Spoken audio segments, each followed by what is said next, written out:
Plus le temps passe et plus le statut de super-héros de Mark est mis à rude épreuve. Pratiquement aucun temps mort, pas une semaine sans qu'un nouveau vilain ne pointe le bout de son nez pour tenter un crime grandiose, et le pire, c'est que la prison qui en détenait un grand nombre a été attaquée et ses pensionnaires libérés aux quatre vents. Pas de répit pour les braves.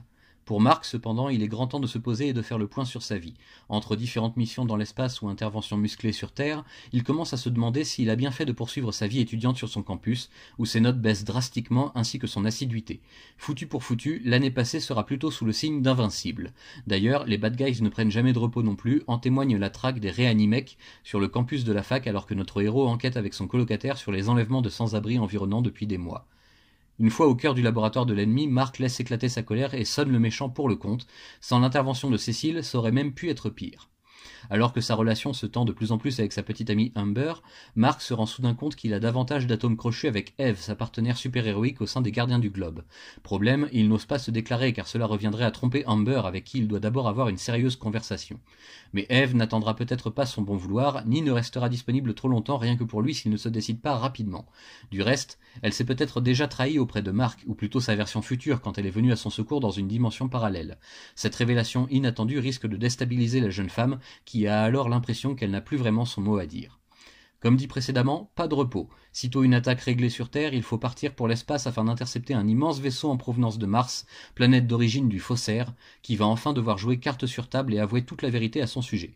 En réalité, il est lui-même martien et ses compatriotes sont sous le joug d'une race de parasites cosmiques autrefois esclaves sur Mars et désormais maîtres incontestés de la planète rouge, en route pour faire de même avec la Terre. La bataille titanesque qui s'ensuit a de quoi impressionner bon nombre de super-héros vétérans comme l'Immortel, et chacun s'y distinguera tout particulièrement par un courage exemplaire face au danger.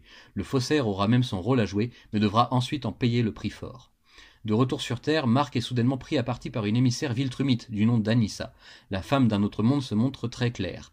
Mark est pour le moment considéré par les Viltrumites comme leur agent sur Terre, devant à ce titre préparer la planète pour sa prochaine annexion. S'il se rebelle lui aussi, comme son père avant lui, il en subira les conséquences ainsi que le peuple qu'il cherche à défendre. Mais c'est aussi l'occasion d'apprendre que les Viltrumites ne sont pas intéressés par la Terre pour le moment du moins, car occupés ailleurs dans l'univers.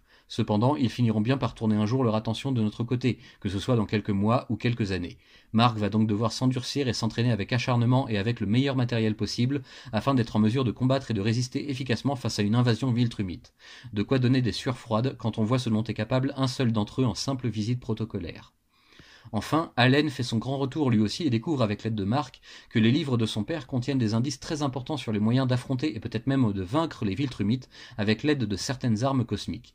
Emportant ces informations avec lui pour les confier à l'Alliance, Allen est arrêté en chemin par Anissa, qui le capture et le fait enfermer dans la même prison que Nolan, ex-Omniman.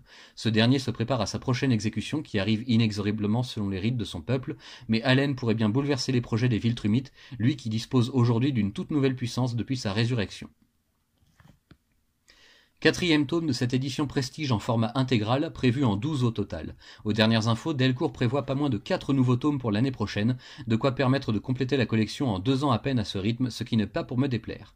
Invincible gagne en profondeur à chaque nouveau chapitre, chaque nouvelle menace et chaque nouvel ennemi qu'affronte notre jeune héros. Mark va cependant devoir repousser ses limites comme jamais dans un avenir tout proche, s'il veut avoir une chance face à ceux qui se préparent. À plusieurs reprises déjà, le lecteur a pu constater dans ce tome que les pouvoirs de Mark ne sont pas infinis, et qu'il commence même à peiner un peu par moment. Rien qu'un entraînement solide et sérieux ne puisse combler toutefois, pas d'inquiétude pour le moment. On aimerait toutes et tous que la relation entre Eve et Mark puisse évoluer rapidement vers le stade supérieur, mais c'est rarement évident quand chacun mène une vie de super-héros avec son lot d'incertitudes et de dangers, quand il ne s'agit tout bonnement pas d'une trahison de son double du futur. De quoi nous laisser encore sur la touche pendant plusieurs chapitres, ce qui n'est pas plus mal non plus, car cela permettra de s'intéresser davantage pendant ce temps aux autres menaces qui émergent, toujours plus nombreuses et dangereuses.